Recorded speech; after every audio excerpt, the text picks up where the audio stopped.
You see it? Yep.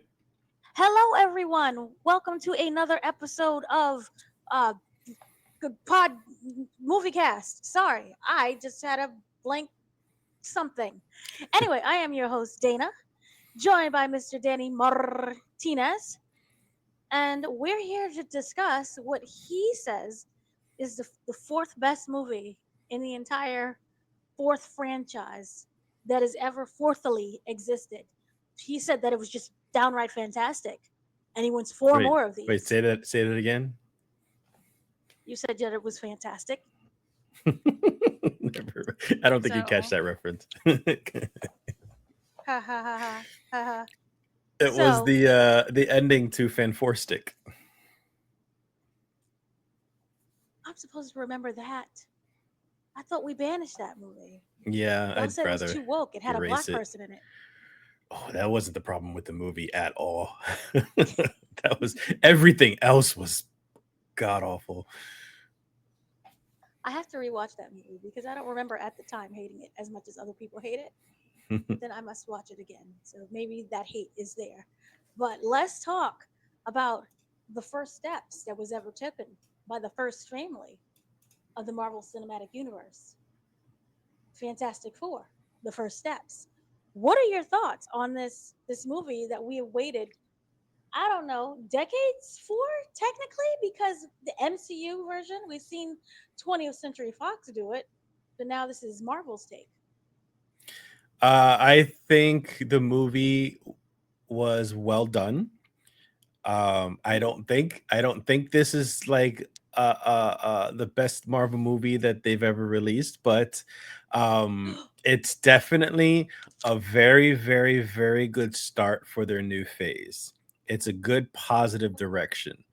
They took a lot of care with their characters, a lot of care with the story, a lot of setup for what's to come in the future.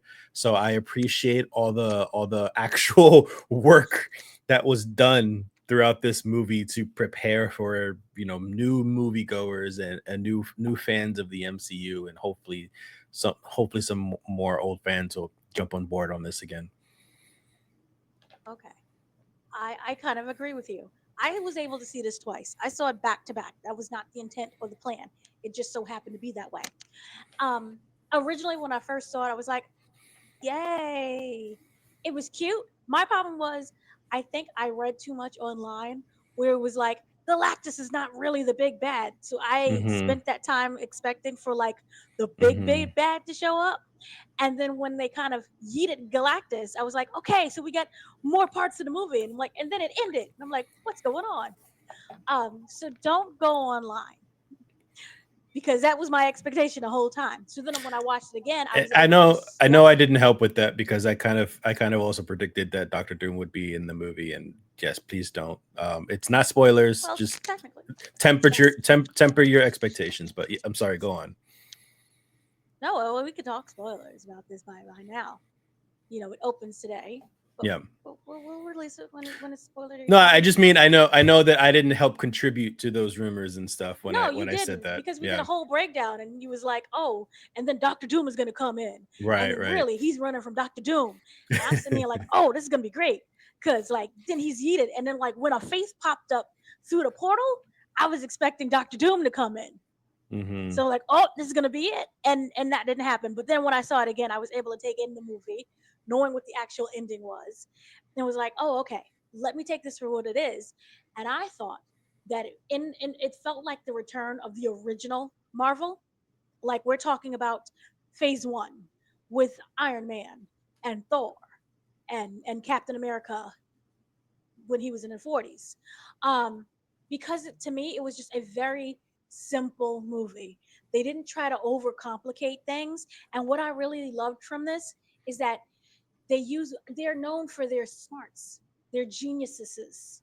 I mean, they can fight and whatever else. You have clobbering time, which, by the way, the entire time when I was watching it, I'm like, there's going to be a child in the audience who thinks that he's stealing CM Punk's line. So, like, That's funny. please teach your children. Please. It's the other way around. But no, and I thought it was very simple and laid back, and they peeled back, exactly what they needed, and they used their brains, they used their intelligence, because you can't exactly go, fist for fist when it comes to Galactus. So you're gonna have to start outsmarting somebody. You have to learn how to use that science. He is a big known scientist. He's one of the smartest men in, I think, Marvel. So you got to use those brains. He's way smarter than the other Richard Reeves that we saw with Magneto. So I actually liked it. I thought it was great. I thought the production design was amazing. We'll get to Galactus, but I thought him. I have megalophobia, which is fear of big things. I was scared the whole time. I like died 5 times. I saw this in IMAX, and I'm grateful that I didn't see it. Like, remember, there's a theater where the entire, I think it's a sphere, where like the entire theater is just a screen. Hmm. So I would have died if he popped up on that screen. But I thought it was just so well done and amazing. So we got to kind of just break this down. You predicted the whole plot from the beginning, where you was like, "Oh, she's pregnant, and that baby is Franklin, and then he Yeah. wants the baby," and I'm just sitting here like, "What's a Franklin? What's going on?" Yeah. So, how did it feel to be right? And also, is it wrong that you was right? Was you expecting something more? Um. Poof. I guess I was expecting something more because I mentioned I also predicted, the whole Doctor Doom stuff, and I was wrong about that.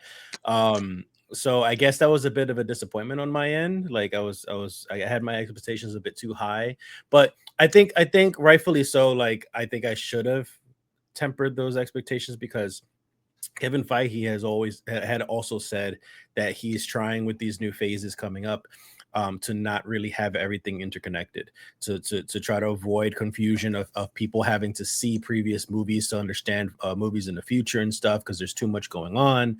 And it's starting to people are starting to lose interest in that. The comic book fans, fine. I get why the comic book fans love that kind of stuff, but there's only so many of those that are gonna hold the MCU up. So we got to have new people enjoy these movies the way they should be watched. So I should have dialed it back a little bit, but I really did like that they introduced Franklin. It felt really good that they're building towards something, but still the movie was its own thing. So you can watch this movie, and yet I'm sure if they did something else in the future involving Franklin, which I'm sure they are, um, you don't have to watch this movie in order to like understand it all. You don't have to watch it to understand who Galactus is or Doctor Doom is or anything like that. So, but I don't know. I really liked that aspect of it, and the first steps thing was kind of like a given. Baby's first steps, astronauts first steps because it's the first MCU movie with Fantastic Four. It had a bunch of different meanings to it, so it was really kind of cool how the way they played on words with that, kind of like with the Spider-Man movies with No Way Home and homebound, or I don't remember the other ones anymore, but like homeward Homecoming, bound, homecoming, homecoming. homeward bound. Yeah, so I like to play on words and stuff, and yeah, so that aspect, yes, I enjoyed it quite a bit. Okay, so you're smart, because I can sit down and break down an entire Clips album, but I couldn't figure out first steps also meant the baby. Hmm. I was like, "Oh, it's a baby, but he's not walking, but he's alive." I didn't know. Great job for that. Yeah, I thought that this was done very well. I forgot my own question that I asked you. You were asking about my Franklin prediction and how I felt about it. Yes, the Franklin prediction. So for me, as someone who is not known with the comics, who was like, "What's a Franklin?" I thought it was sweet. I thought it was very nice. And of course, I think that the baby kind of anchored the story to become obviously universal in terms of sacrifice your baby to save the world. And this is why Sue's speech was so important when she was like, "I will not sacrifice you for this baby." She's, and people like, me, I would have just snatched it up. It's like, what is she doing walking out there in the crowd? Someone snatched the baby and just throw it to him. Get rid, call it a day. But she made that speech, and I was like, yeah, that's right. She's a mom. She's not only Franklin's mom, but she's our mom. She's protecting us. So I did love that aspect. and I thought that the whole baby situation was great. And well, of course, we'll get into kind of the after credits, which I was very upset about. But he is not going anywhere. Hopefully, he is the youngest of the young Avengers, is what I told myself. I don't know how that works in the comic books, or if that's even true. But in my head, he is the youngest of the young Avengers. Who are you talking So about, yeah, Franklin? so Frank, well, I'm sure not Okay. talking about the Thing. Yeah. Come on now. So, yes, what I did say about what I do love about this movie is we get the entire setup of them. We know that they're going to space. They already did that. Everything is already in the past, and we're entering into a world that's already lived in, with them as the Fantastic Four already being. So, what did you think of that concept of we didn't have to have another origin story, which Kevin Feige was very adamant that we don't see. We didn't really get that when it came to the Spider Peoples. I don't think so when it came to Spider Man. I mean, I think that's something that's a trend that should continue on, especially for Mhm. movies that have already been released in the past. Like you're insulting people's intelligence. Just have them go watch it, or the internet is the biggest thing in the world now. Like back then, maybe not so much. We could argue, back when Tobey Maguire Spider Man and back when Wesley Snipes Blade and all that stuff. So it's like those, people didn't use Google as much, but nowadays you can Google everything. So, like, if you're getting a reboot of something in particular, people can just Google it and find out themselves if they were really that interested. Otherwise, just continue a new story, continue something fresh. So we live in an age of information. There's no reason why we need to do origin stories 3 or 4 times every 10 years. So I really like this trend. They should continue this. We just got that with Superman as well, and we talked about Superman. So that was really nice. Also, we got that with did we do that? Did they do that with Andrew Garfield's Spider-Man? I can't remember if they did an origin story. Oh, I can't remember. But I I know know they they did didn't do it with something with Tom Andrew too. Holland's. They didn't do it with Tom Holland Spider-Man, so that was nice also. And yeah, it's very helpful to just push a story. We just want stories. And they're not going to do that with X Men. Woohoo! If we ever get an X Men Yeah.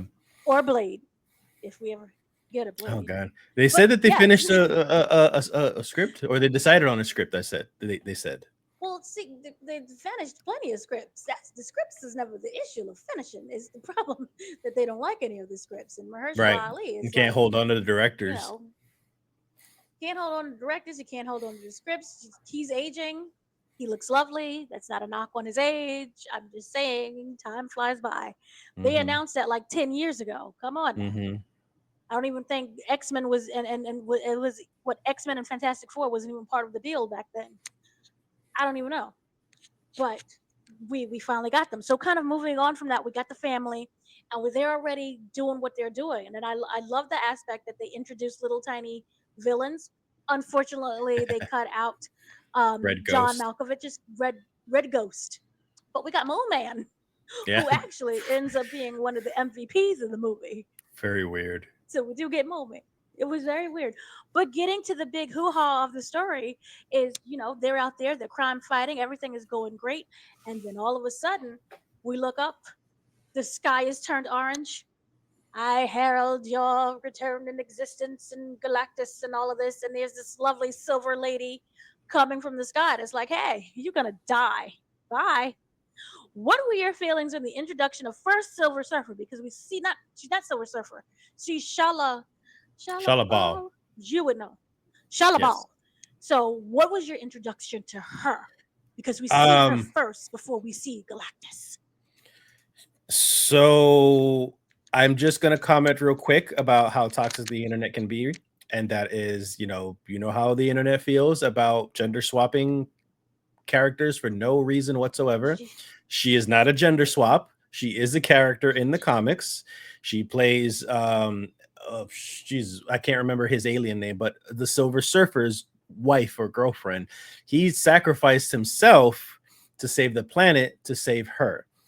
This is a different Hmm. universe, so she still exists in this universe as Shalabal. Whether we know if the other Silver Surfer exists or not, we don't know yet.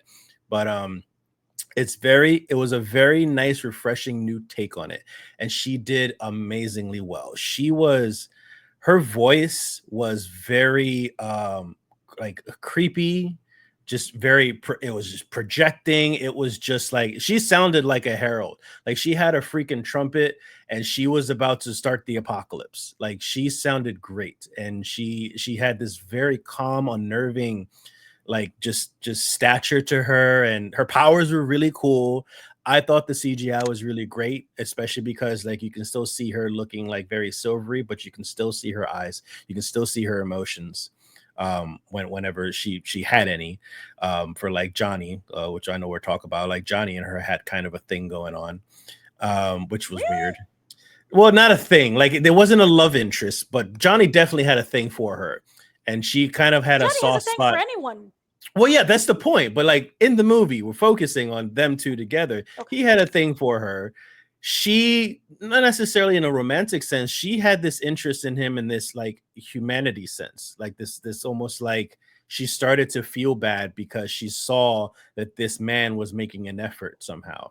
So not if anybody took this as this romantic thing, I really think you need to rewatch it, because I don't think that's what they were aiming for at all. But it was definitely a connection going on with the both of them.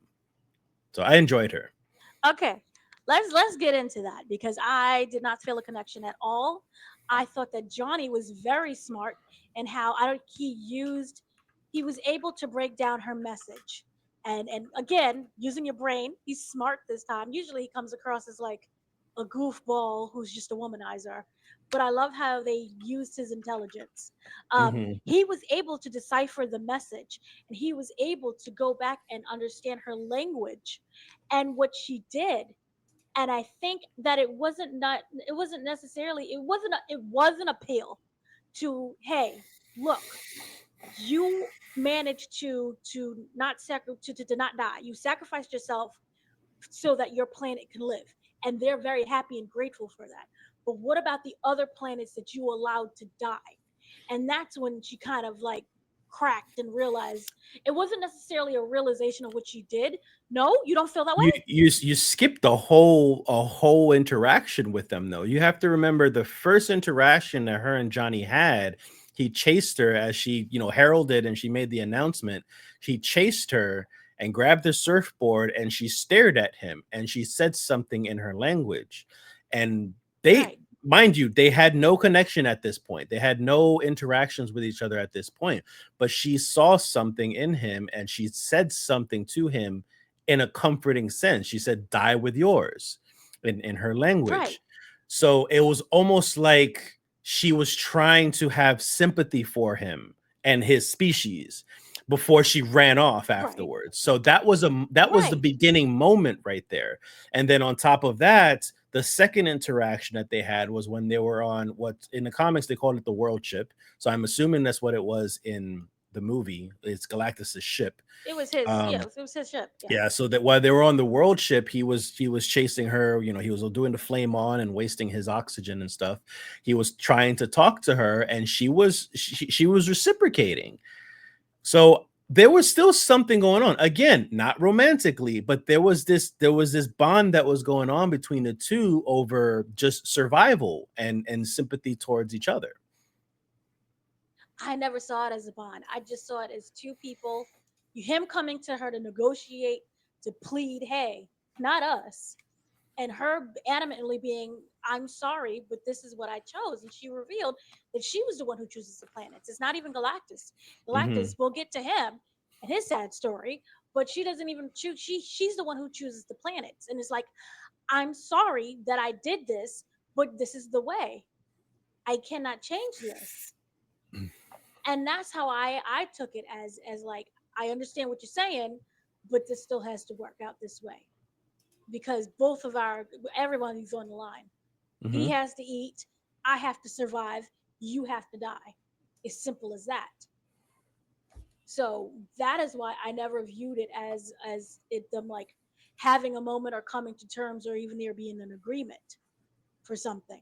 I just viewed it as she was very focused on what she did because even then she chased him, and we'll get to that. When they meet Galactus and they try to plea and say, "Hey, not our world. We're sorry, but we don't want to die." And Galactus, is like, "This is how it has to be." And then he zeroes in and focuses on Sue, who at that time, she is pregnant. And he's like, oh, but that baby, though, we can trade. And she's adamant of no. They're, the whole family is like, no. But she, being Shabal, Shabalabala, whatever her name is, Shamalama Ding she Dong. starts to follow. Shamalama Ding Dong has, she still chases them, which is an amazing scene, by the way. And that music was musicking for me. So this is why I never viewed it as some type of relationship or a understanding. Even when Johnny was able to play the audio recordings back and she was able to hear her own language and the planet saying thank you and then the voices of the other planets dying, I didn't, it reached her because I think that she always hated the fact of what she was doing, but she had to do it to not only to survive, but for her planet to survive. Remember, she was a regular scientist on her planet as a regular. Is she a being or was she a human? They never touched on that. Well, I mean, that depends on what you It just mean said by human. If scientist. if you mean Earthling, no. But if she's human, Yeah. human species, yes. Okay. So she was of a human species Yeah. somewhere on her planet. And she did this to, she had a family, is what she said, and what they showed. Hmm. She was on a beach, a lovely beach, by the way, much cleaner waters than ours.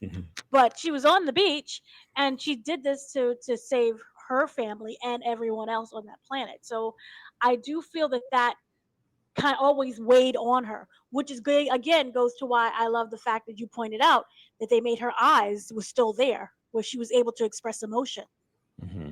because that all came through when she did that huge scream and she realized it wasn't even a realization of what she'd done, but it was like something that was bubbling at the surface that finally tipped over. So for me, that's kind of why I loved it. And that's why I feel like the ending, her role was so important in the ending. Oh my God, your bones. the ending was so important because, it was her saying no more, or at least not them. Not today, Satan, Hmm. Galactus. So yeah, what were your thoughts also? So the whole storyline when it comes to Galactus and Franklin. Hmm. So for those who just doesn't know, they did a really great. I felt that they did a great job at explaining. He wants him being Franklin, the successor to him being the eater or the destroyer of worlds. This is something that he was cursed with. This is not something that he takes delight in. This is something that he has to do in order to survive. It's like basically Atlas holding the world on his back, that whole Hmm. statue pose, Greek mythology, people, of him holding, and that is his punishment for all of eternity. Can you provide more insight into the Galactus eater of the world and the importance of Franklin? And we all know that Franklin is a superpower being. We didn't really get to see that except for the end when it was like a CGI baby. Yeah, I was kind of disappointed with the way that they didn't display anything for Franklin, but they just alluded to it all. But with Galactus, they did him very very well, very menacing, very scary, man of few words, but he still had this presence to him that was ridiculous. The story with Galactus is like he mentions this in the movie. He said like I used to be as small as you. I was a being just like you, living my life or whatever it is, and I can't remember exactly what led to this, but pretty much it was the death of the universe as it was, and he was cursed with the power cosmic that uh makes him hunger for more of a planet. So he got bigger and bigger and bigger and bigger, and he became more powerful with the power cosmic and stuff. And then the world ship, I love the way that they did the world ship as his his kind of like his factory for eating the planets. That was really cool because in the comics it differs. There was a world ship, but it's more like the world ship is more like a city where like literal other species kind of go and live there, and he can live there as well. Plus he also keeps a secret weapon in there that actually is like almost the quote unquote the only thing that can kill him. But also, but because typically Galactus can literally just eat the planet. That's all he needs to do. He can be as big as a planet, if not bigger, and just chomp on it if he wanted to, or he could just hold it and kind of absorb it. He could do these different things, but that's not the case with this movie. So yeah, he it's a curse for him. He has to continue to consume and create balance, is what kind of like the idea is that he has to destroy things. And according to like some lore in some versions of the comics, he has to he even though he's a destroyer, he will eventually become a creator and create new planets and create universes. It hadn't gotten to that point, or it does in one point, but it hadn't gotten to that point in many other versions of the comics. This is what's confusing, because there's so many versions of comics and different like spin-offs and universes and things. So like I can spew out a bunch of stuff and it'll all be right and current, but at the same time, people can argue that it hadn't happened yet. So he saw Franklin as a way out. He doesn't want the curse. He's not happy with this. He's been doing this for billions of years. So he wanted Franklin to absorb the power that Galactus has, so that way he can be relieved of his duties and Franklin can continue on with that hunger, which is why he wanted him in the first place. And kind of comic accurate. Doesn't exactly happen in comics that way, but it was a very smart way to introduce Franklin and how powerful he's going to be. See, that is what kind of frustrated me is your explanation of Galactus. They didn't even touch upon because I'll be like, he said, "I used to be as small as you," and I'm sitting here, but what happened? Yeah. And he didn't. It didn't explain. The more I ate, the bigger I got, and I'm like, I know he can shrink down because that is not his initial size of when he's on Earth compared to when we see him up in space. We don't even see any legs. And then I was confused at like how the ship is connected to, because you see that he's connected to the ship, but Hmm. you don't exactly understand why. And then when they did the scene where he's destroying one of the planets that they go to visit, because they think he's on it when he's Yeah. actually like outside of it eating it. Yeah. They didn't explain like how the eating works. Because I'm like, is it, where's his mouth? Does he suck it in? It looked like it was being drilled through and then destroyed. Right. So I kind of wish they had provided a bit more detail, and maybe him literally eating the world. That would have been something to see. I mean, we've seen Thanos throw a planet. Why not see Galactus eat an actual world? That Yeah, I would don't have know. been fascinating. I don't know why that change was made. I think it would have been more menacing if it was just him literally just floating around in space. But I think that would have ruined the solution to the to getting rid of Galactus in the first place in the end. Because in the end of the movie, you know, Reed Richards finds out, oh, maybe we can teleport him away from the world ship and he could be stranded in the middle of nowhere. So if it was the case that Galactus was just being Galactus in space and he can fly around That's himself, true. that doesn't solve anything. So I guess the world ship kind of like introduced a weakness in a sense for Galactus, which it makes sense. But as a comic book nerd, Galactus can still find your ass. But see, this is why you're smart. You're smart. So, kind of going on with Baby Franklin, he basically sniffed him out. He wasn't even born yet.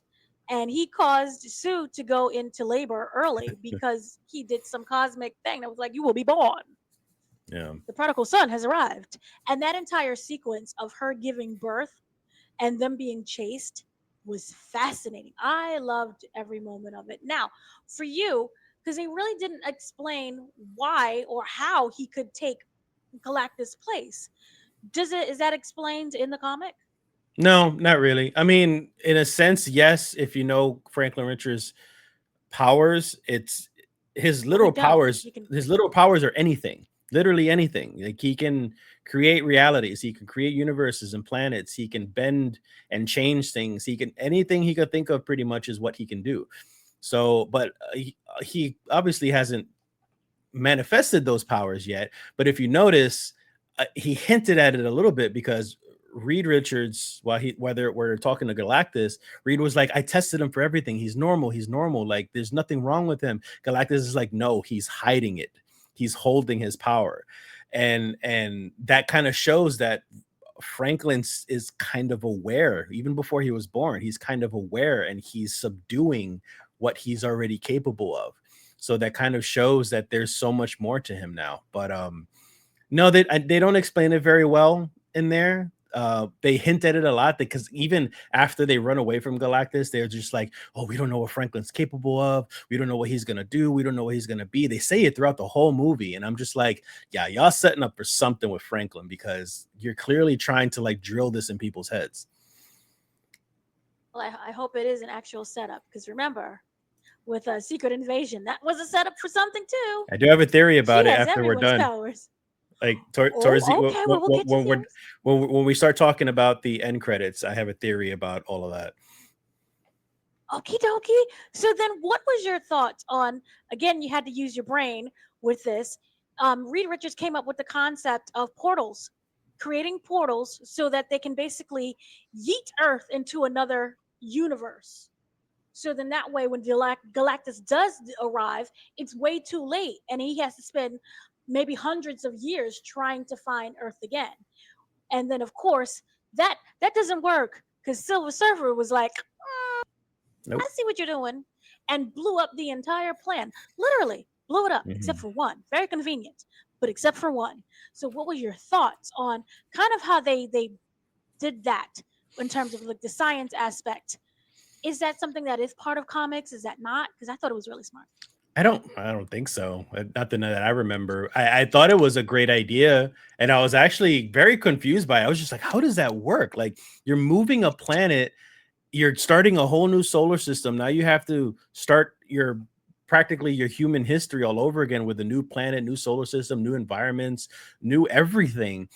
So like, how do you do that? So as the countdown was going on, I was just like, holy shit, this is going to be the solution. What else is going to happen in the future? And I'm just waiting for it. Like, the anticipation was actually building. I thought the plan was going to work. And then, shit goes down, and I was just like, oh, okay, I feel better now, because everything is gonna stay as normal as it is anyways. So I thought the idea was really cool, and it actually had me on my toes wondering what was gonna happen next. But clearly the plan didn't work. So there's that. I was so excited. Oh, was you gonna say something else? No, no.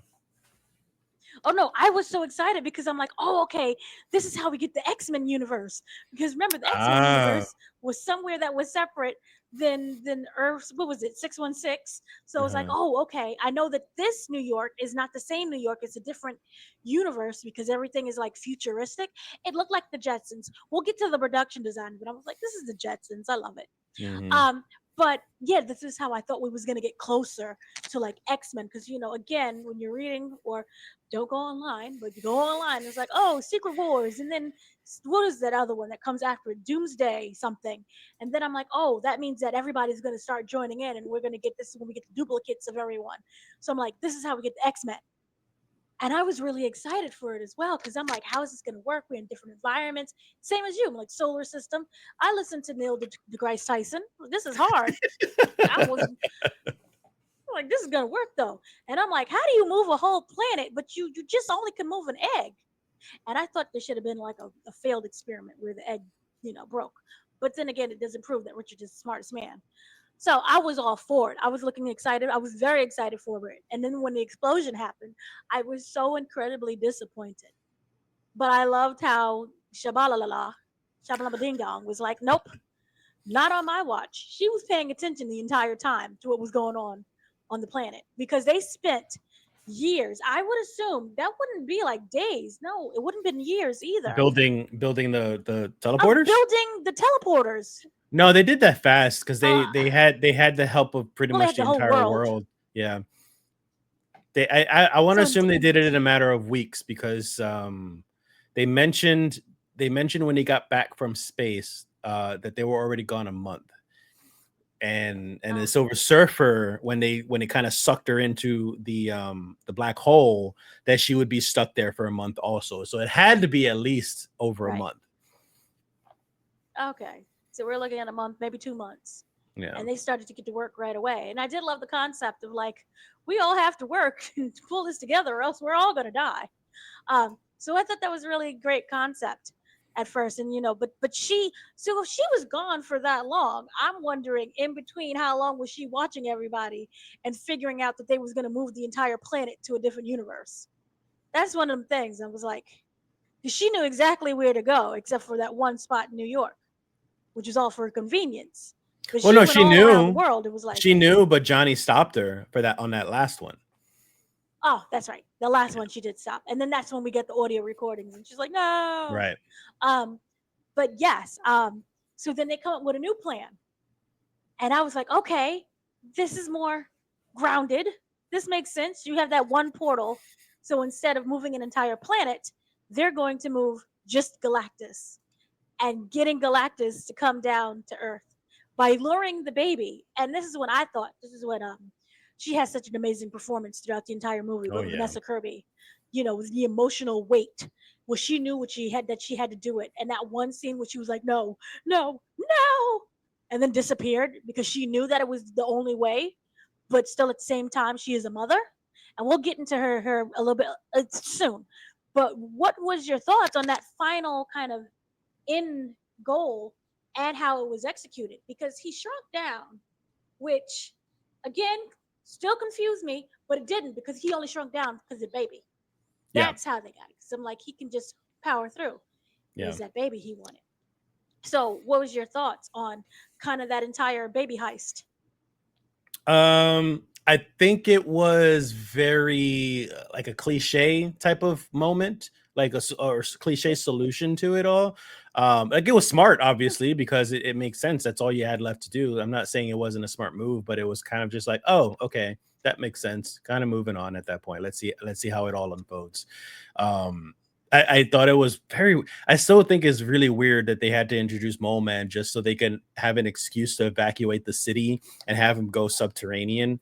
Um, I don't think Mole Man was necessary at all in this thing. I think it was just a nice little like Easter egg. Like they had a lot of Easter egg villains, which was great in the beginning, but to use Mole Man as like this like mechanism of like helping out the city and helping out Fantastic Four was just weird to me.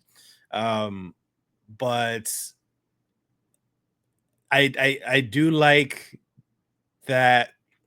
I know we're probably gonna talk about each character specifically and stuff. So I'm trying not to get too much into that. But like I really did like the moment between Vanessa Kirby and Pedro.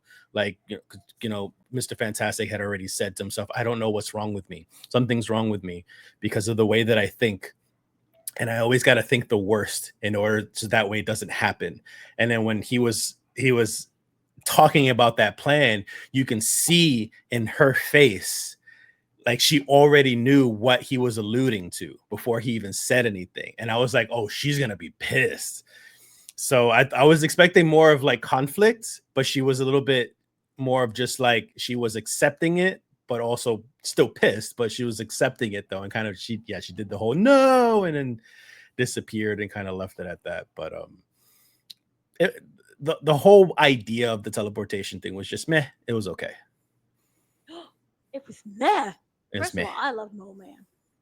Ugh. I thought, what a great way to have him be a villain and the hero of the And a city. hero. And don't get any dirt on his dirt. Yeah, wipe your feet. Wipe your feet. No, I thought it was great, and it was like this low level crime guy, being the hero and saving people. So in a Mhm. way, I thought it was really kind of sweet. So he's not Mm. really a villain. He just hates people who live It's just on misunderstood. the surface. He's misunderstood. He has a little. It's the eye problem. He can't take all that sunlight. He likes his darkness. And look at what he was able to create, an entire city. And he was trying to bring the city on top down below. I love it. Yeah, and the actor's really hilarious. So for me, I thought the concept, again, I'm like, not the smartest. So I'm like, this is great. And then how this is gonna be how Galactus meets Doom. He gets yeeted into Doom's universe. So that's Mm. what was my entire thinking, the whole thing. Mhm. So I was like, this is gonna work out and this is gonna be great. Um, I like there was a random moment where I think he stopped to sniff or smell the dirt. I would say Yeah, roses, but it was he also was ready to roses eat and it. dirt and trees. He was ready to eat. He was like, I'm hungry. That was his appetizer that he was getting ready for. But he focused in on and locked in on a baby. He doesn't speak much. He had it. That was like his second speaking scene, I Mhm. think. Yeah. Because the first one was like, I'm not bargaining with you unless you give me a baby. Mhm. And then the second one was like, you stupid people, essentially. I forgot what he did say. But I did like the fact that he was a man of few words and he was very focused on his goal was to get to that baby. And then I liked when they did the switcheroo. And poor Herbie, we'll get into Herbie, but Herbie Oh, basically almost had a heart attack. And that was something that we saw in the teaser. I know for D23, I don't know if they teased that when it came to regular stuff, but we did see his eyes through a window and Herbie just standing there like, but they of course eliminated oh, right. the I baby remember that. basket. Yes, yes. So it was just Herbie because they remember they kept alluding. They have dinner at 5. They have dinner at 5. So I was like, Yeah. okay, so Galactus is going to just show up at 5 and like interrupt dinner. Hmm. Way wrong, but also kind of right.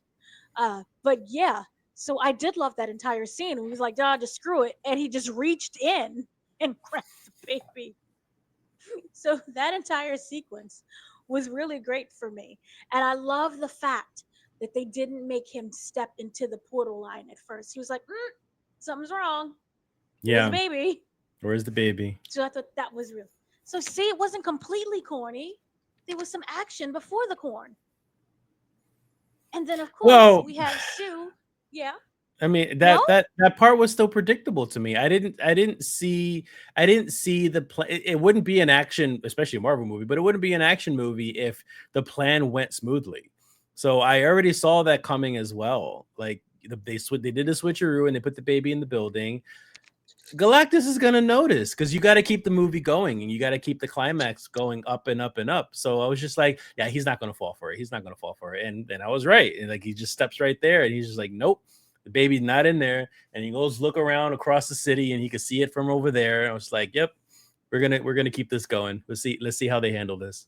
It was a cool fight too, by the way. That is it was a great fight. I love that. Sue basically dies Oof. trying to stop Galactus. She uses her power until she can't power no more. And Yeah. the thing, not the thing, what's his name? Reed Richards. I was like, oh, he's dying. They stretched him Oh, to that the was a point good where he moment. was Yeah. silly string. Yeah. That was a great moment. But of course, Johnny saved him. And then we have to talk about Johnny fully prepared to sacrifice his life for the baby, for little baby Franklin, because he was ready to go right in there and attack Galactus to get him through the portal. But instead came Shalabalaba Ding Dong. Julia Gardner was like, nah, I got this.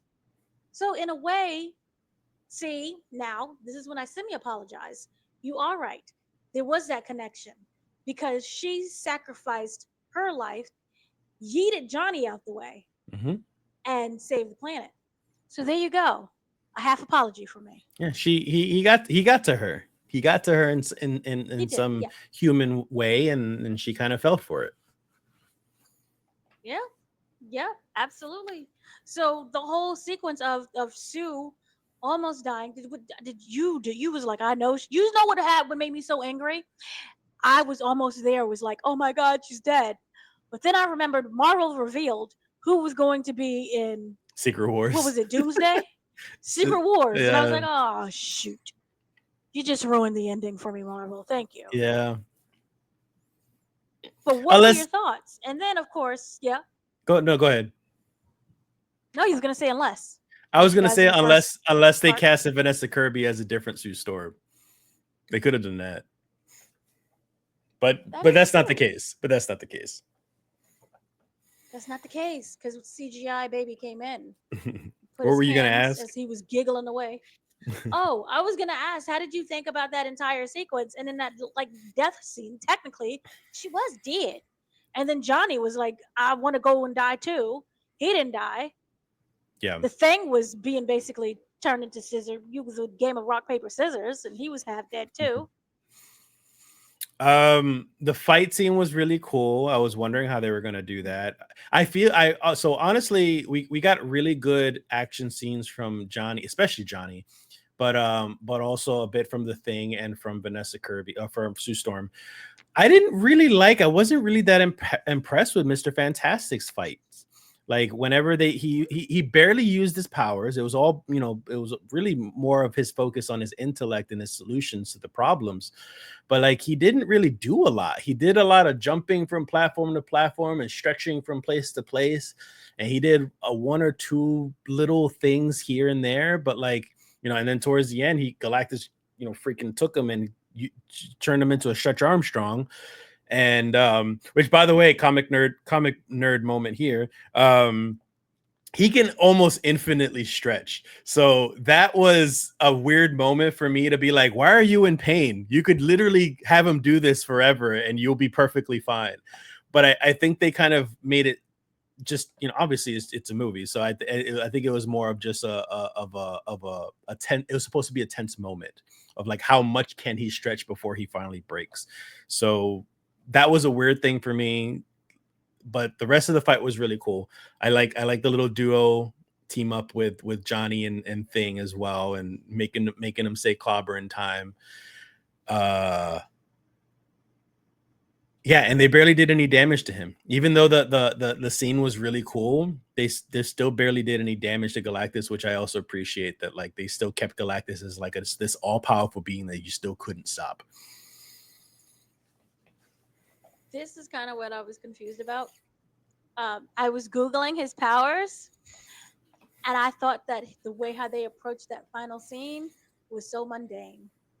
Because he has so many powers, he has the ability to like change reality and really go in on you.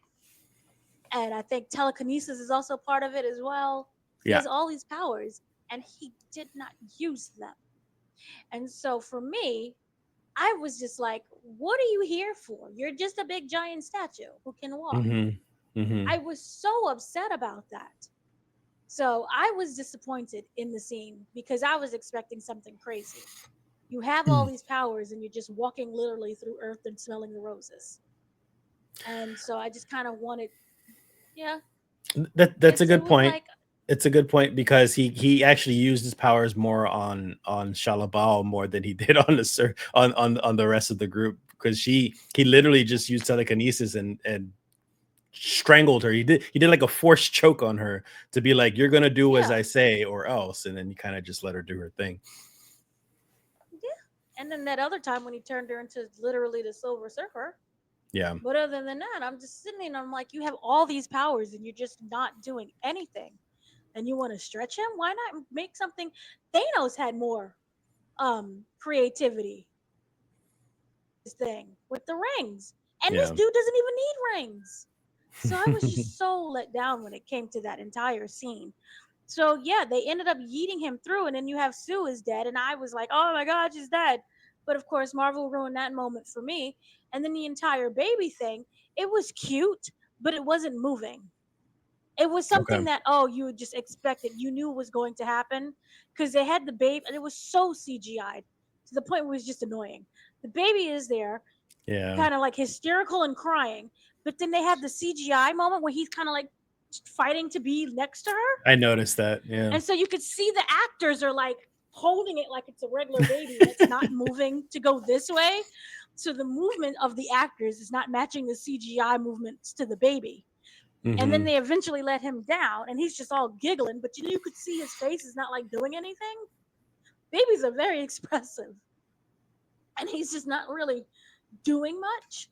And then he puts his hand on her chest and then she's like, ah! And but what was Yeah. interesting to Nothing me was when she, happens. yeah, Like, you don't see the nothing baby happens. do anything.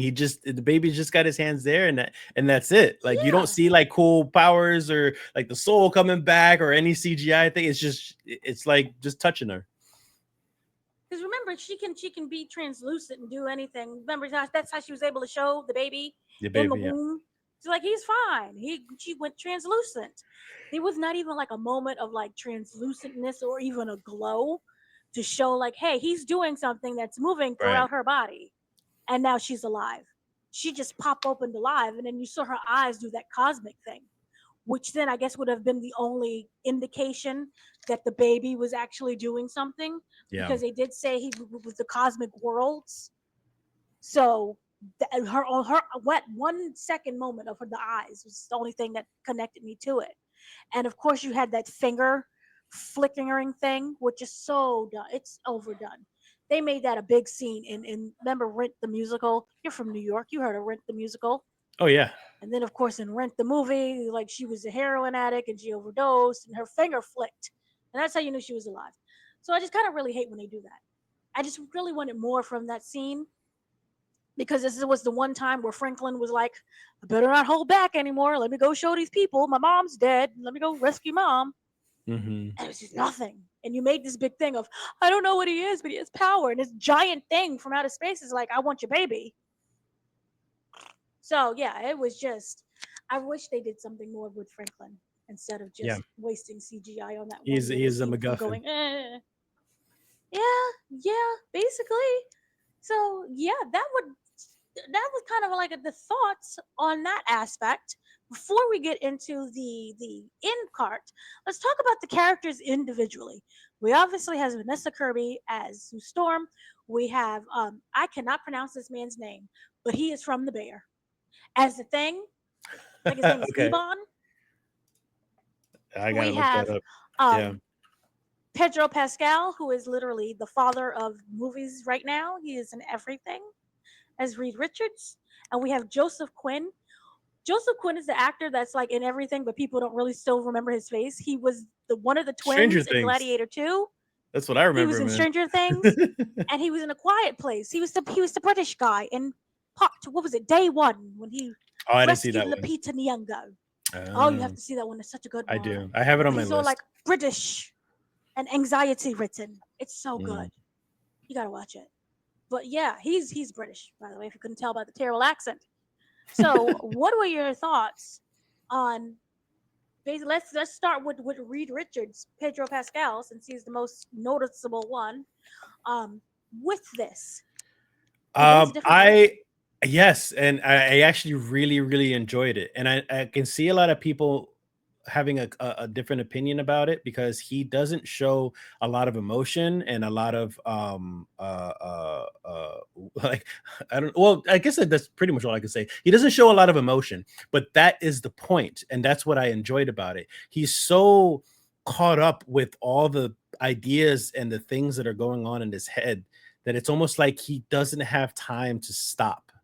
It's like he's always moving, he's always doing something, he's always thinking, and he doesn't have time for emotion. So it's like he truly is. He really came off as a scientist that like almost like a mad genius that he didn't know how to turn it off. So he came off very very well. I really enjoyed his version of it. That I don't know why Sue Storm could fall in love with a man so emotionless, but it's almost like he means well. He always means well. He uses his his genius powers for good. So he's a good man. I get that. But like it's I can almost see how frustrated and this is mentioned in the movie too. You can see how frustrated Sue is with with Reed much of the time in the movie because he's just constantly working on something. He doesn't know how to stop and just be a family man or a husband or a brother-in-law. Like he's just always working. So I really liked his portrayal of it.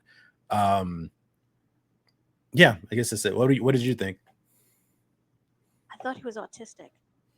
Yeah, he can come off as that. Yeah, I agree. He came across as really autistic, and then he would, there were certain things where he was talking to Franklin, and he was kind of like, most fathers want their sons to grow up to be like them. I don't want you to be like me. There's Yeah, something that was wrong a with good me. I moment. thought that was he was alluding to him being autistic and not really having the words for it because maybe that's on Earth 616. So Mhm. he didn't have the words to say, hey, I think he knows that he thinks differently. He operates differently. He just can't explain why. I thought he came across as really kind, really gentle. I think he genuinely cares. But Mhm. sometimes when you mix that with science, you have to go with the facts. So you can't get emotions completely involved with it. So when he was saying, I think of the worst thing first, and Vanessa clicked in and realized what was going on, that's what I think his brain operates on. And it's not necessarily something that he wants to do, but factually, that may be the only answer to a situation. So I Mhm. think that's where that very straightforwardness comes from, where he wasn't really, we didn't see him joke around much, Mhm. with the family. He was just solely, you ask him a question, here's the answer. There is no sarcasm to it. There is no playfulness. It was a moment of kind of playfulness. Remember when he was talking about the costumes and he was like, I'll make yours blue and I'll just make it bigger. And that's when Mhm. she was like, ah, ha, ha, He's and he like, was like, ha, ha. no, I don't mean bigger. I mean something else. I don't remember what he said, but yeah, he's joking Right. around. So it was like he has his moments of like sarcasm and jokey, but he's not a jokey, sarcastic person. Mm-hmm. So to me, that's what he kind of came up. But he came across as being so kind and gentle that I think, yes, he did a really great job at portraying that Sue, she's the opposite. She has the emotions, she has the full feelings. That is where she became an uber mom, right when she discovered that she was pregnant. And again, they showed how it took them like 2 years for this to finally happen. And so I just kind of feel that they work with each other and they work well. She is able to understand his language. And while Mm-hmm. he may not always be able to understand her language, she knows that he is trying. Mm-hmm. And that is why I love them most as a couple. So yeah, that was kind of my thoughts with that. And then kind of when it comes to Vanessa Kirby, to me, she carried this movie on her shoulders, on Absolutely. her back, and Reed Richards was just there to help support the knees and the hips, but she was the weight of this movie. So, what was your thoughts on her? She was the glue of the whole group. She was the glue that held literally the earth together. When she gave out that speech for all those people that was willing to sacrifice a child for saving the earth. She gave that speech and it was heartfelt and everybody got on board. And so she was the glue and everything. She was very motherly, and even before she gave birth, like, while they were still on earth, she was still a very commanding person in the good sense, very commanding, very authoritative, mom figure, but still very loving and very caring and very sensible with everything that she said and did. So I loved her. She was the best part of the whole of all four of them. Yeah, I completely agree, and I think that when they explained that both of the parents died in the car crash, she essentially had to become the mother. No, it was the mother died in the car crash. The father raised them. It kind of was tough and never really was. Yeah. Once the mom died, everything changed. She had to essentially step in and be that motherly role, which is why you see her and Johnny. They act more like mother and son as compared to brother and sister at times. Yeah. Where she's like, "Don't do this. Let me hear your big idea." Okay, all right now.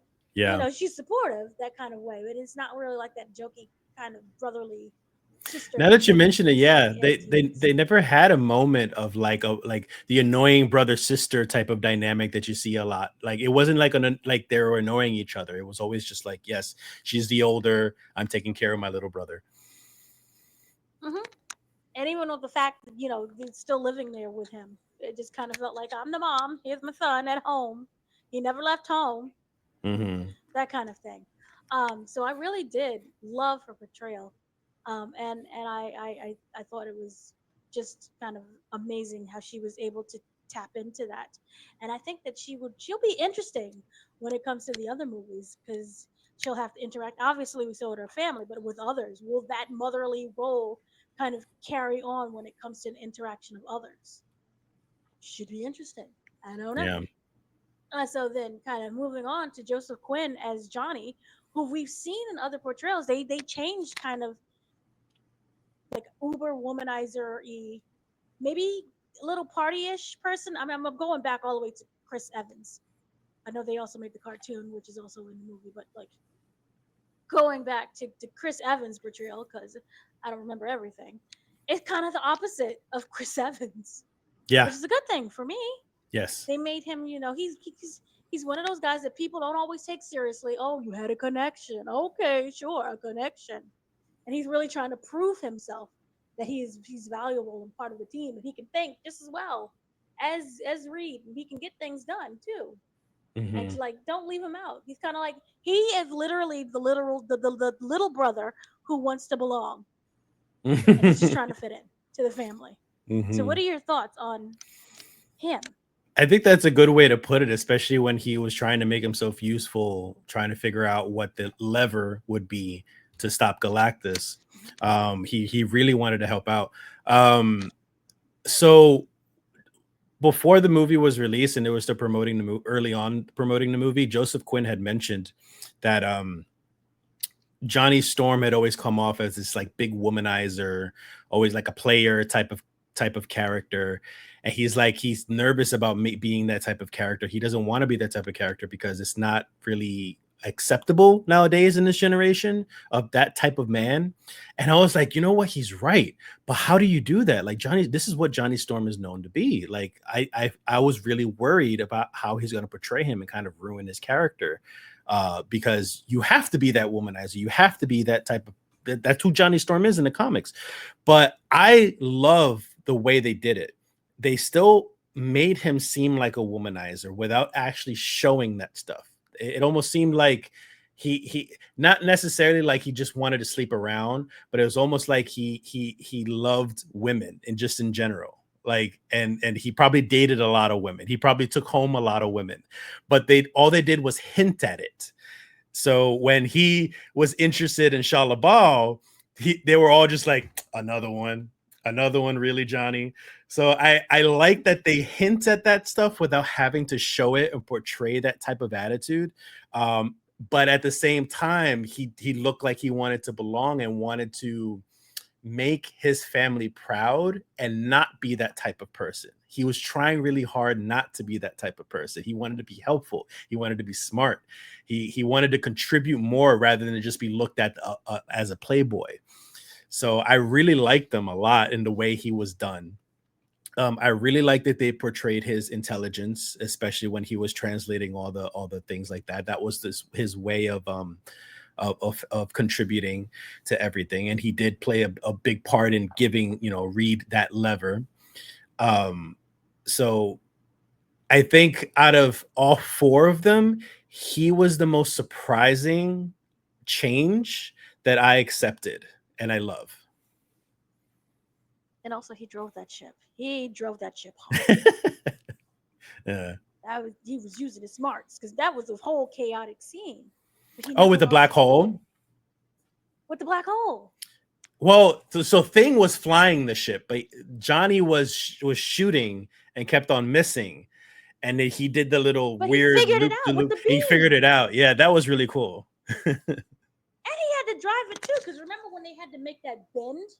When they had to curve around, Sue was literally giving birth. That's when she was screaming and dilating. Mm-hmm. Herbie had to come in to be an extra hand.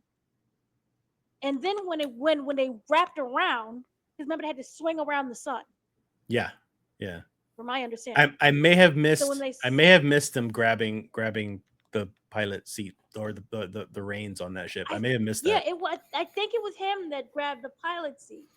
Okay. At first, because Herbie was helping, and then that's when Thing had to come in and switch places after they got around. Mm. And that's when Thing was the one who held the baby first, from my understanding.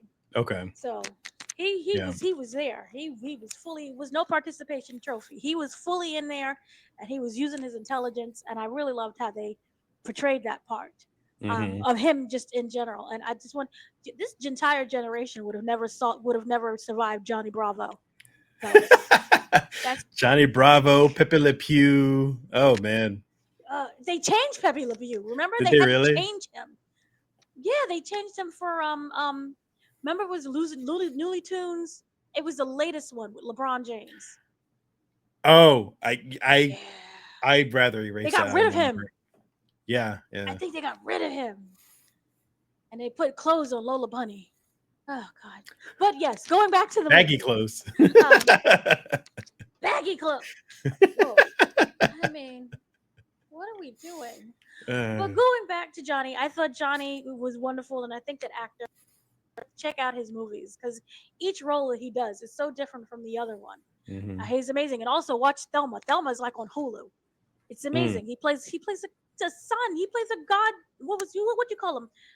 When you have a grandson, he's the grandson. He plays the grandson, and it's just so adorable. Just watch it. So then moving on to Mr. Thing. What were your thoughts on him? Because there was moments where it was like he didn't have it as easy as the other ones. I don't feel. So in the other versions of the movies, it almost they've always portrayed him as like this monster that was hard to look at and like hard to like want to be around and everything. This I like this version because it was almost like when the Smart Hulk was around. It's like society accepted him, and mind you, they've been around for 4 years now, as the Fantastic Four. So like I guess society kind of adjusted to it at this point. But like, remember the kids, they were all happy. They were like, grab the car, now throw it. And so they were all being playful and they kind of accept them. So I liked this portrayal better, that he's more accepted, but it almost seems like he's still kind of lost in his mind of just like the type of, what he looks like and who he is and stuff. Um I think, and I'm not saying this in the sense that like the actor did anything wrong, but I think that the Thing was probably the weakest written in this movie, because you don't get to see a lot of that. You see that moment of him kind of like in his shell, so to speak, of just like, he sticks out like a sore thumb. You see a little bit of him having some sort of love interest with Natasha Lyonne's character, like this bit of like flirting going on, but nothing happens really. So it's like there wasn't much going on with the Thing. There really wasn't a lot. Like the moments that he was shining was whether he was literally clobbering something, or when he was flying the plane. Otherwise, the only other times he really stood out was like during a family dynamic type thing, like some sort of dialogue. He definitely had a fun back and forth whenever he interacted with Johnny. It was almost like a brotherly, like messing with each other type of thing. But I feel like they didn't do enough with the Thing, and you can't do a lot with everyone, especially when it's four main characters. But I think he was like the weakest of all four. Ooh, ooh, ooh, I'm hurt. I kind of see, I appreciated the silent moments that he had because you knew that he was struggling. So the moments when he was like walking down the street and he saw the TV of them being the Fantastic Four and how his appearance looked, I kind of felt like a little sad. He looked, to me, he always came across as a little sad looking. Hmm. Like he's there to save the day, but there's a little, he's a hard shell to crack. But Hmm. it was a little sadness there with him. And then the moment when, remember when he's walking down the alleyway and the two guys are like, "We have families too. Why didn't you think about them?" I kind of felt like he absorbed that pain and he understood.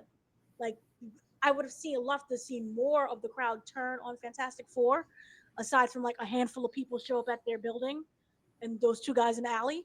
But I really would have loved to have seen the weight of what it felt like for the crowd to turn on him, from being like, "Yay, we love you," to, "You big, ugly, disgusting monster. Look what you're doing to my family.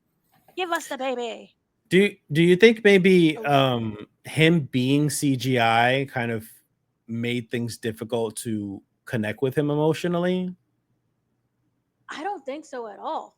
I Mm. think his CGI was handled much better than Baby Franklin. Oh yeah, I definitely. think that they did a really good job, and once they put that beard on, it was amazing because I'm telling you, the beard works wonders. Put a beard on. I heard people say that having a man having a beard is like a woman wearing makeup. A makeup, wig, and a dress, all in a beard.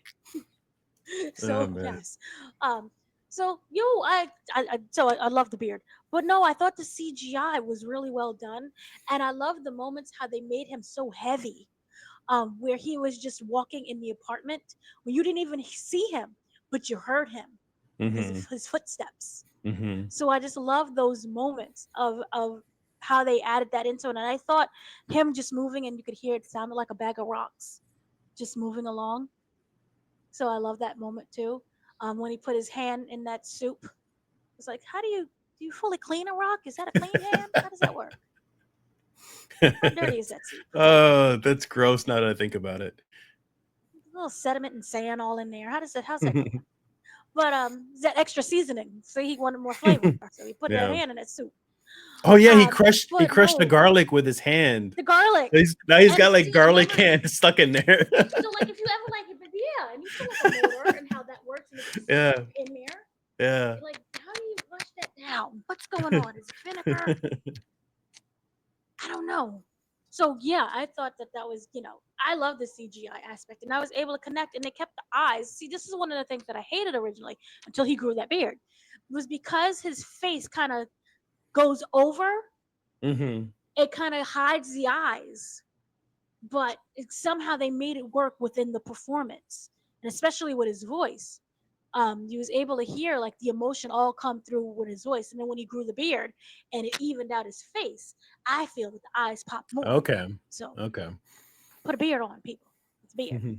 Yeah, you Um, don't want me with a baby that's kind face. of what I. I am not a pleasant sight. Well, I'm not a pleasant sight already, He's but you know 12. what I mean. I will look This 12 when makes I him look shave. at least 18. He's 12. Yeah. He looks 18 now, everyone. Gray hairs are He's not going to get telling his for driver 18. license soon. Look at the gray hairs. Jesus. He dyes those in them. Those are Yeah. highlights. It's all I'm what the doing young the kids are George into. Clooney look. George Clooney. So yes, so I loved his performance, and I kind of saw the sadness kind of within him, not necessarily scenes of him being sad. And then there was that moment that he had with Natasha Lyonne. Now that's where I'm more disappointed at. I Mhm, wanted more from her character. I thought she was going to mhm. be the Kerry Washington kind of this group, where she's like side by side, like that's my man. You go, man. But she wasn't. She was just more in the background. But even within that relationship, you knew that he liked him, like you knew that he liked her, and she liked him. But there really wasn't that scene of like connection until they all thought it was gonna die, and she was like, "Are you here for prayer, for guidance and service?" And he was like, "No, I'm here for Oh, you." I'm here to see to And you. so you saw, yeah. So like that moment was like, "Oh, okay, finally." He's gonna he's gonna do something with her, but it only took the end of the world. Yeah. So I really kind of liked that dynamic, but I really wanted more from her character. She was just in the background being a school teacher and running, I don't know, a synagogue. I'm not exactly sure what it was, Yeah. but a Yeah, it was. It service was a synagogue. thing. Okay, it was a synagogue. Yeah. So like I like that. I just wanted more from her. But I thought that he did a really great job with the script that was given to him. I would have loved to see more of the thing. And this is another problem that I'll have that we'll talk about when it comes to end credits and just Marvel in general. Um, but I did run to see more from him. But you really did see there was that emotional connection and tie that he had to the family. He was more of, he gave that brotherly vibe to Johnny way more than Sue did. So it was like Sue and her two brothers with her husband. It Hmm. felt like. And I know he was supposed to be like the mature. He's just kind of, on the same level of maturity with Reed Richards, but it just kind of felt like he was in his own separate bubble, really, until it was forced to interact, like dinner time and saving the world time. So I Hmm. just really did wish that we had more from the character. So that is kind of my thoughts. You talked about your thoughts about that as well. So then, any other things before you wanted to mention before we get into that end credit scene? No, I think we covered all the Maybe main that. characters. We talked about both villains, Silver Surfer and Galactus. So yeah. Oh, one thing really quickly I wanted to mention. What are your thoughts on the design? Because it's New York City, but it's not our New York City. It's a Oh yeah. futuristic New York City. I think I like the Jetsons type of analogy. It's very much like that. Obviously they call it, it's retro futuristic. I thought it was Hmm. hilarious to see them recording on a record. So they were recording like Hmm. space noises A and gold stuff. record. They were analyzing space but they were recording it on like a wax golden record player type thing, and then Johnny would listen to it on a record player. I thought that was really funny. That added to the retro futuristic stuff. I really love that idea. They were so smart to put this in another universe in order to allow them more creativity with this world and this development, and to stick with the retro look on like the original comics used to be, because they kind of look like that also. Hmm. So I appreciate the art style a lot. I love the art style as well. I love the clothing. I was so excited when they got. Remember they upgraded their uniform. Sue Storm had pockets. I was like, she has pockets. It fits so comfortably. Of course the I woman love will them. notice that. I'm sure my if my wife was I would watching, know. she would have said the same thing. She would be like, pockets. So yeah, I love the fact that there was pockets, so it still kept it, modernized with the pockets and yay, fight crime, but you got your pockets, so you put things in your pockets, little car keys. But, yay. So no, I love the design where it looked like off. It felt like the 60s, but it felt off. And I love that. I Hmm. love the style of the clothing. I love the hair. The hair was really great. Remember the black secretary with her little bob, Hmm. her little doo wop pop pop. So that Hmm. was working really well, and I just kind of loved the entire style of it. Again, it gave me a lot of Jetson vibes. I'm very excited that Herbie wasn't sassy because we all know Rosie was very sassy and giving lip the entire time. Herbie Yeah. was just like, I'm there to support you guys. Just rub my head and I'm happy. So that's all that really mattered with him. I'm happy Herbie survived when Galactus' hand went through, which again we never got the damage done to that building. But I know in the comics it's ruined like every comic book episode that they destroy Yeah. that Baxter It's building. always something. So always something. I expected a little bit more of it being destroyed. Like I expected when they did that montage of like, here's the Fantastic Four, there would be some damage to the building, Mm-hmm. but there wasn't. It's kind of disappointing with that. But yeah, I thought the production design was lovely. The car, the flying car, it worked well. It was so good as well. So yeah, I just loved everything kind of in general of how they made that world look. Very nice. So then, kind of going on from that, we got to talk about the big doom in the room. What were your thoughts on that end credit? Not happy with it Is actually. it also? It was it was so quick, and it was a whole lot of nothing. Obviously, it's a great tease, sure.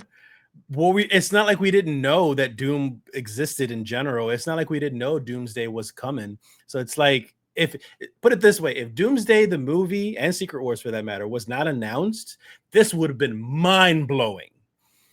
I would have went nuts in the theater seeing Doctor Doom in a quick like 3 second teaser end credit thing. But the fact that we already know everything that's going on, for them to show some man crouched, with his little hood, and he's kind of holding his mask there, I'm just like, okay, cool. Any dialogue? Anything going on? Bueller? Bueller? Like, seriously, that's it? That's all we get? And then, not to mention, the end credit scene was nothing. But the Doctor Doom thing was Not the ahead. most important part. It it was disappointing. Like, I remember there was one end credit scene. I want to say it was one of the Tom Holland Spider-Man movies, but I can't remember if I'm right on that or not. Um, there was an end credit scene where they literally had dialogue between Sam Wilson and Captain America, and this was like the moment when they were on the run during Civil War, and they were like, "Oh, I think we have someone that can help out with our situation." Like, they have this whole, like, it was a good like And three then four minute dialogue between each other. That's something that I want to see. That's an end credit to it me. went to Wakanda. It Wakanda where they were talking about Black Panther. I can't remember the No, no, connections no, no, anymore. no, no. This was before Black Panther Okay, because it had okay, the drum beats. It okay, was like, okay, okay. ooh, Yeah, black people. yeah.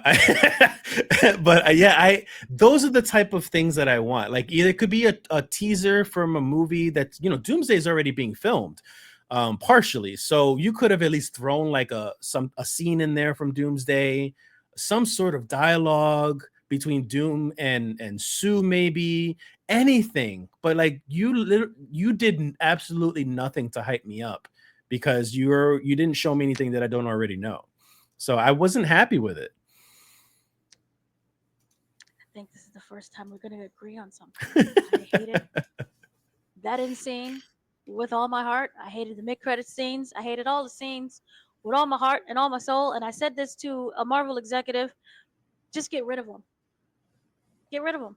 Stop doing them. We already know. Just stop doing them. I feel this way.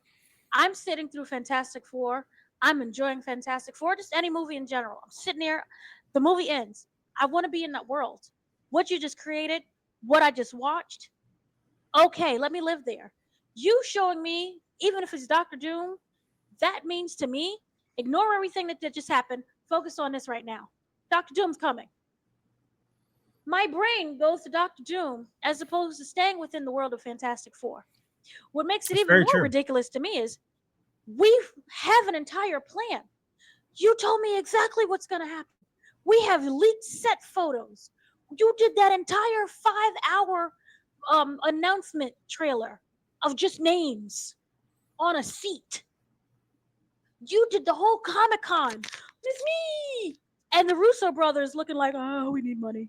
Netflix is not going really well. They dragged us back. Their movies suck. Our movies suck. We only work well together. Electric State didn't do so well. Electric State bombed again, along with the other movies that we've done.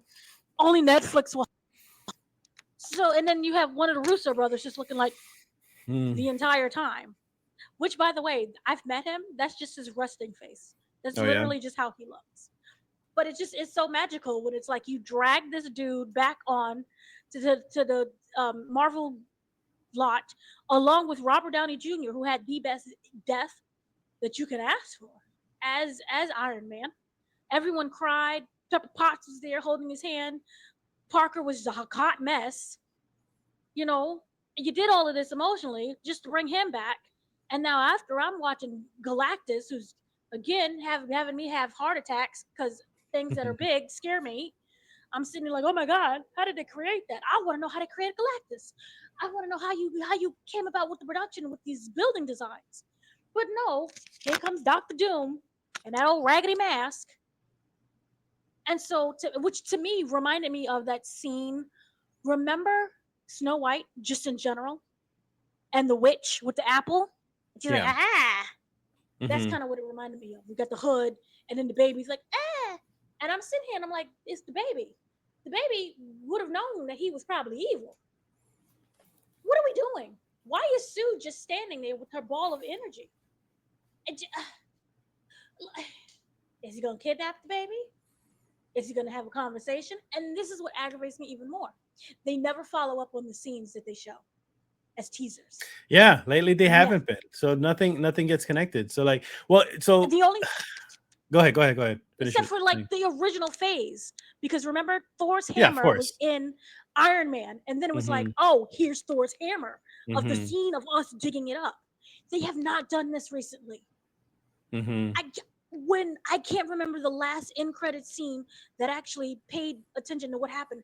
Remember when we had Brave New World? The end credit was the Fantastic Four is entered into the universe. We didn't see that. They're just living their lives. I don't It I had don't think literally, if I you don't took I don't think they connected anything since possibly like Avengers Infinity War, cuz they everything was alluding to Infinity War. So once Infinity War happened, it was almost like, okay, why let's just do the end credits because now it's just a trend at this point. But what are we connecting to? Because they didn't even know what they were doing with Kang, for that matter. They were messing up with Kang every which way. So anything that connected to Kang wasn't properly followed up either because they dropped the ball with him also. remember that whole Council of Kings, and I'm like, oh my Yeah, God, there's so many kings. What's going on? and now Oh, nothing. nothing. And then you try to cover your behind with the multiple. You got what is his name? Bo DeMayo, and trying to refute everything that Kevin Feige said, which like, oh, we knew midway that it wasn't going to work, and Bo was like, nah, we knew this because I had to do the whole X Men I thing love Bo that he for wasn't going how to work. he loves making waves. He'll tell you straight up what he thinks. I love his opinions on stuff. So I'm just like, okay.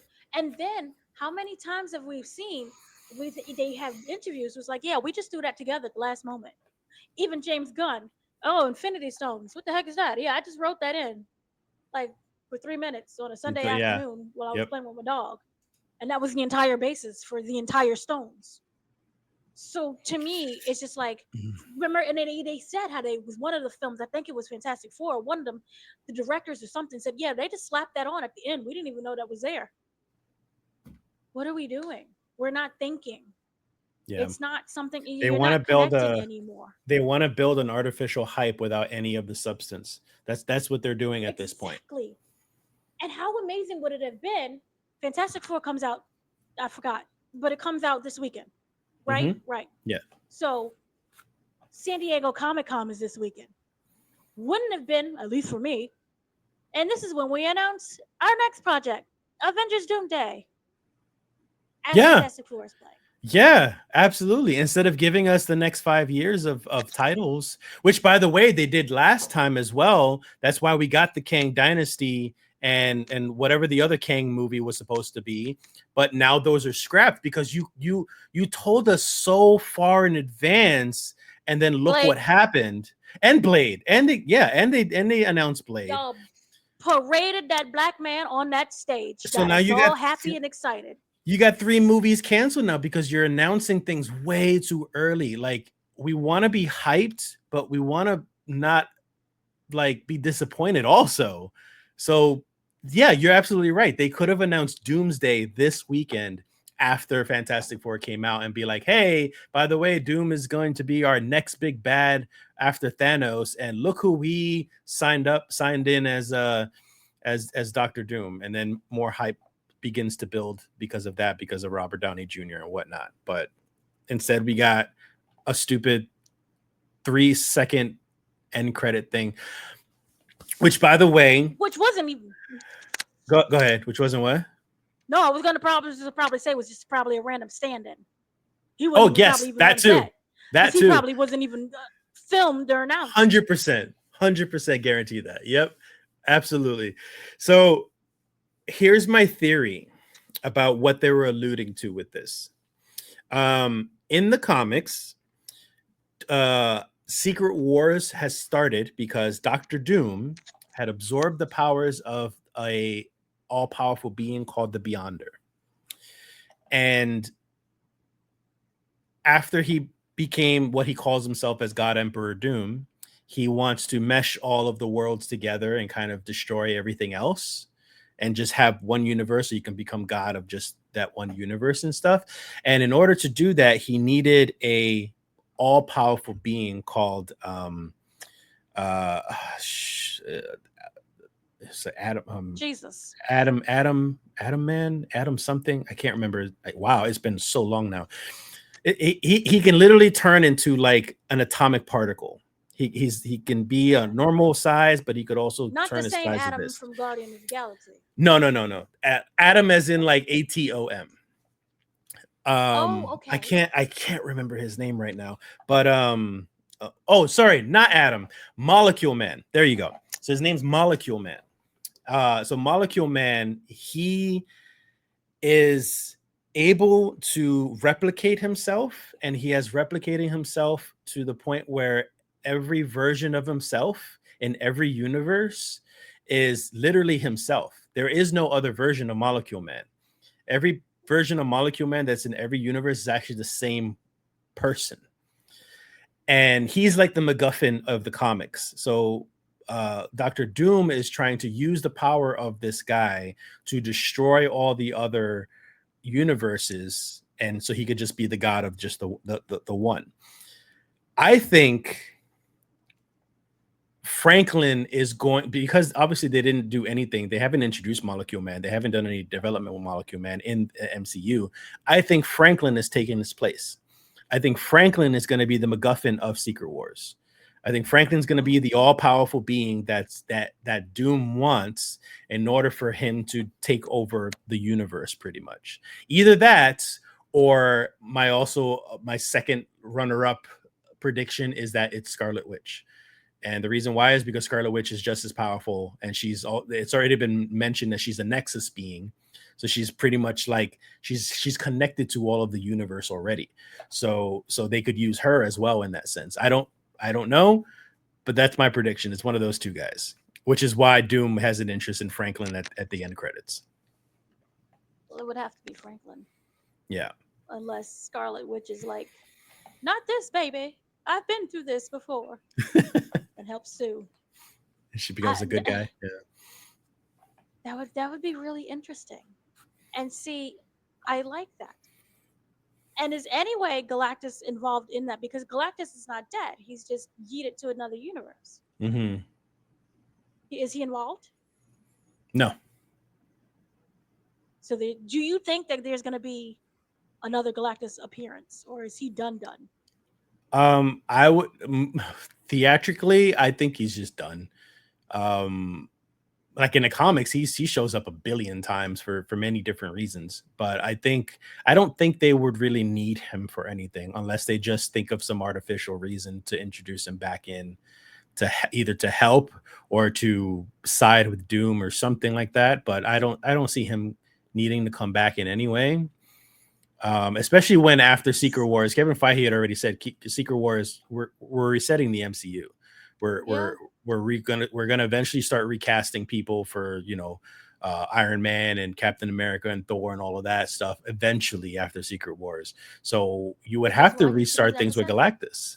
Yeah, I agree. That's another thing too. You just You shut the should have hell never up. said that. Please just give us our It's like, stories. That's all we want to know.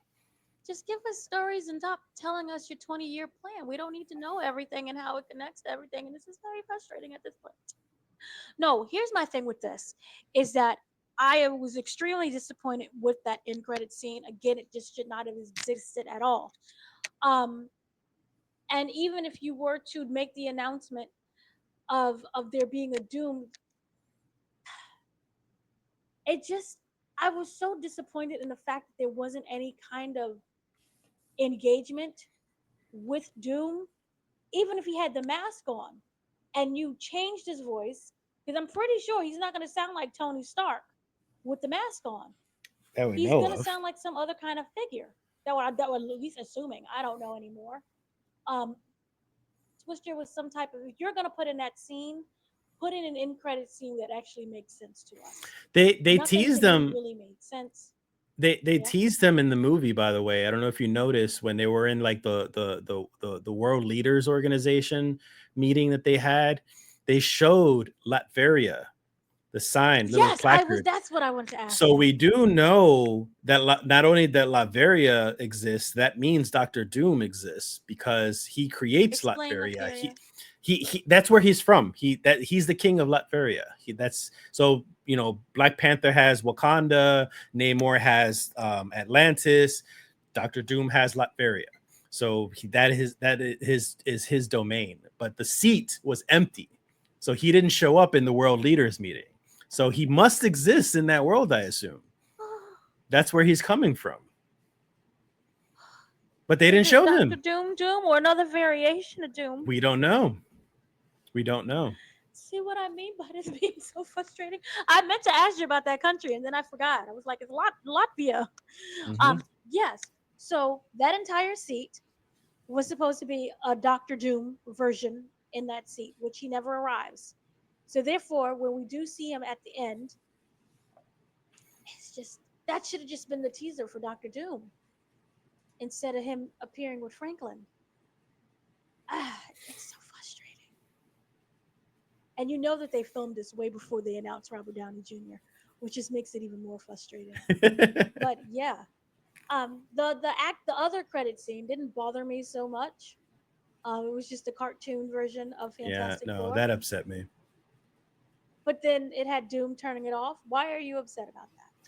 Because you wasted more of my time for end credit scenes that has nothing to do with anything. Like I didn't care for another like this end credit scene was actually longer than the mid credit scene. And it also again gave me no substance, no hype, no nothing whatsoever. I don't care whose hand it was that turned off the TV. Like nothing happened.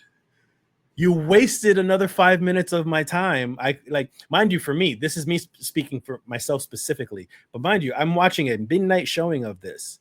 So it's 2 a.m. Ooh, and I want to fucking go home. I am tired and I ooh, got a 45-minute drive home. So ooh.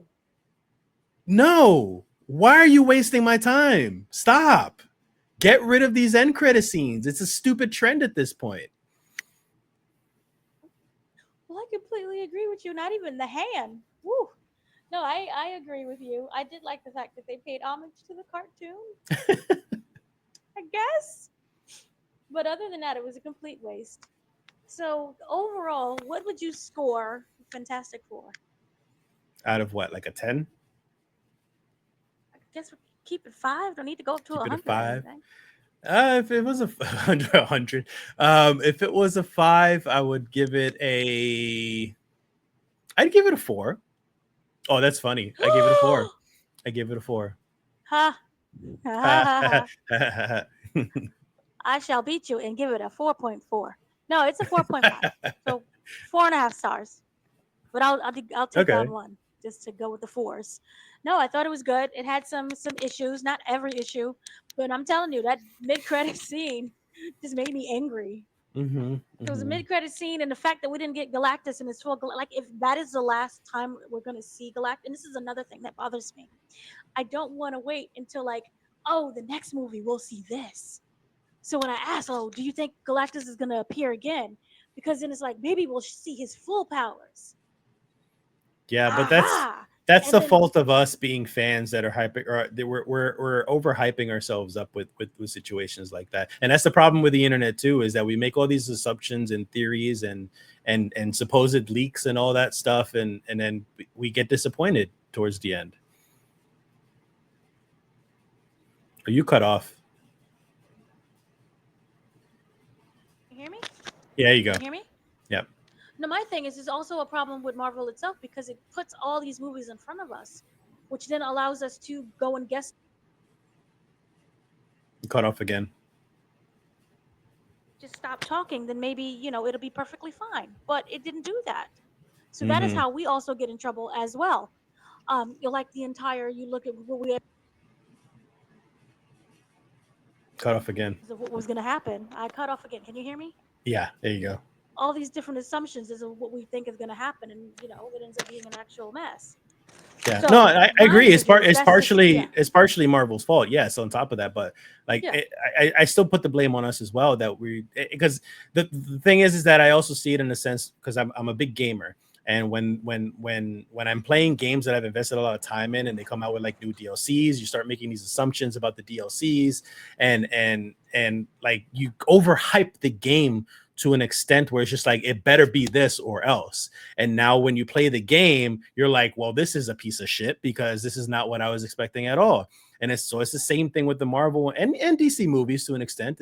But it's the same thing with the Marvel movies. It's just like they announce these things and introduce these things, and sometimes there's set leak photos and announcing things too early. So it's like we overhype these things to the point where it's like you're gonna get disappointed no matter what.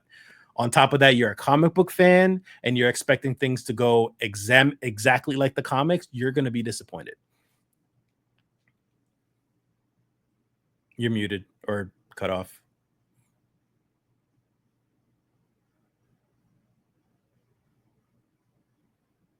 Oh, you're completely lost. Nope, nothing. You do hear me though, right? Okay. Yeah, I don't hear you. I don't know what happened to your sound.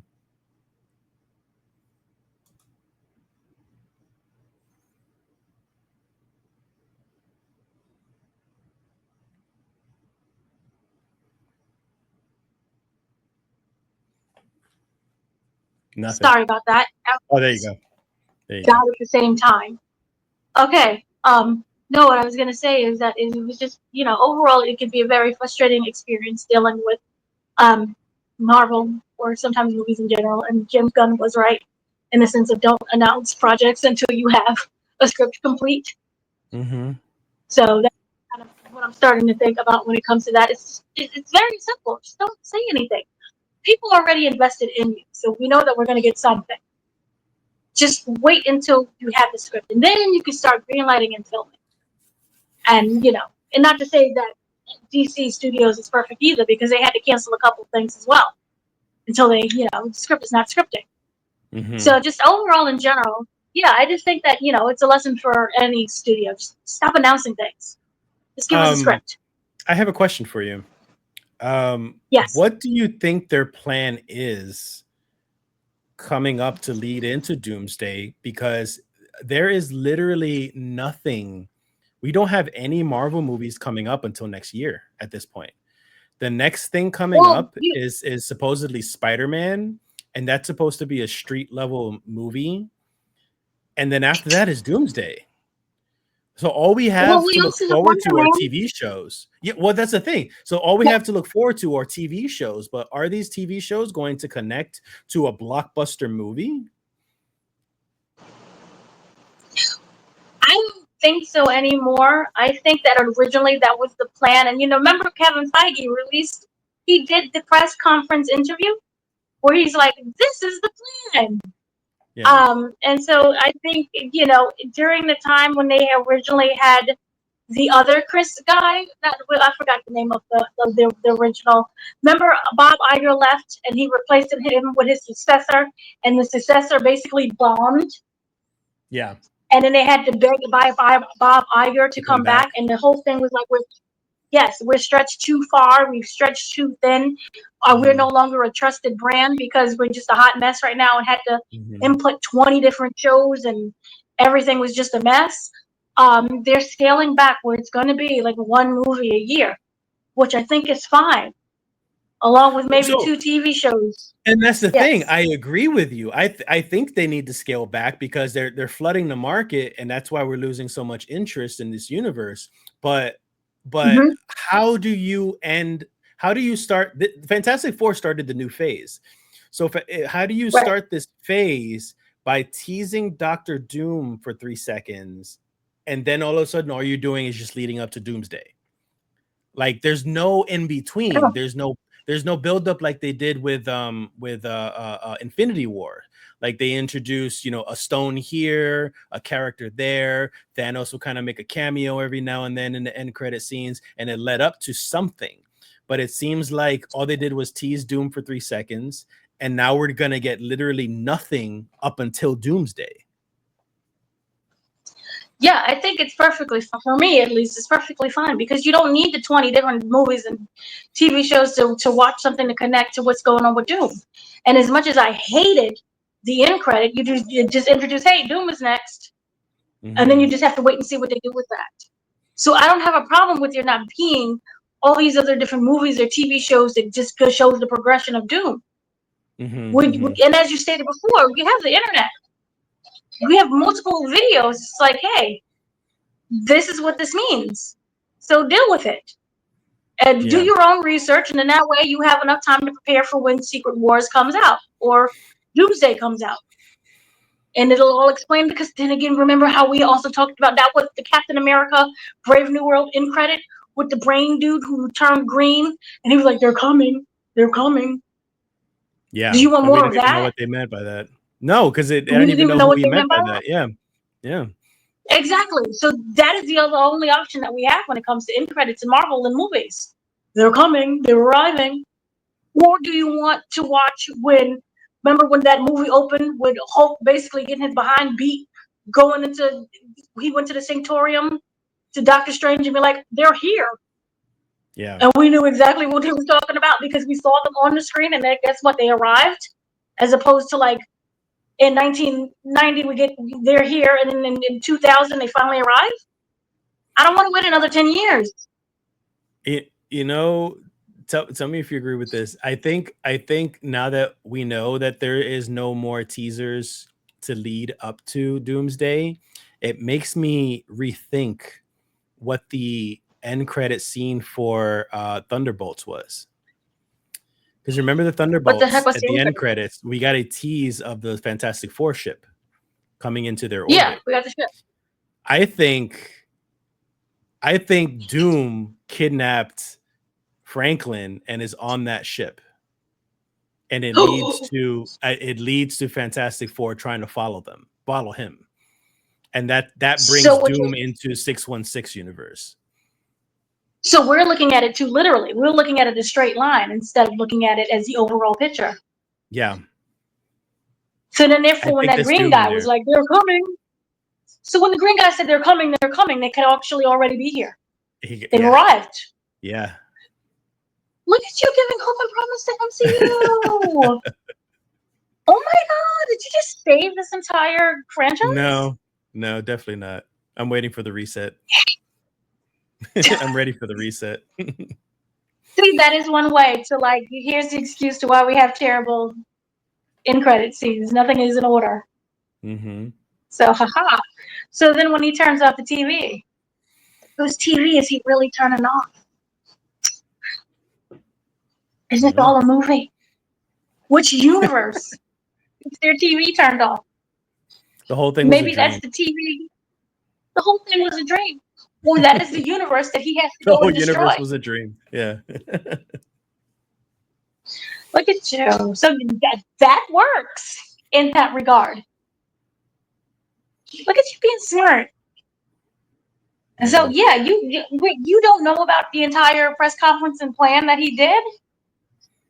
Who? Kevin Feige. Oh, tidbits, not the entirety. No. Yeah, well, there's some good stuff coming, hopefully. I don't know. He could just be talking to talk. Because remember, Kang and its Dynasty. But they knew halfway through filming Ant-Man that it wasn't going to work out. That was such a stupid but you comment. announced Yeah, that is a bullshit comment. so terribly done. Yeah, so yeah, I guess basically that is it for our Fantastic Four review and his review of Doomsday. And he didn't kidnap Franklin, and he is on the ship. I have never thought of that. That makes perfect sense. You're giving us hope. So then, yeah, I have been your host, Dana, along with the brainiac over there, Danny Martinez. Yeah. Check us out for other reviews and interviews. I got a whole bunch of other interviews, Fantastic Four stuff dropping on the site as well. And I'll break down of movies and TV shows, and he's busy playing video games. Go play the Donkey Kong Bonanza because it's amazing. He hates Nintendo with all of his heart and soul. I will never understand. He just hates happiness. So there you have it. So have a great day, afternoon, evening, whatever time you're watching this, and thank you. I don't know how to end this. Oh dear. You've only done this 5,000 times. No, but I changed the screen thingy where I was like,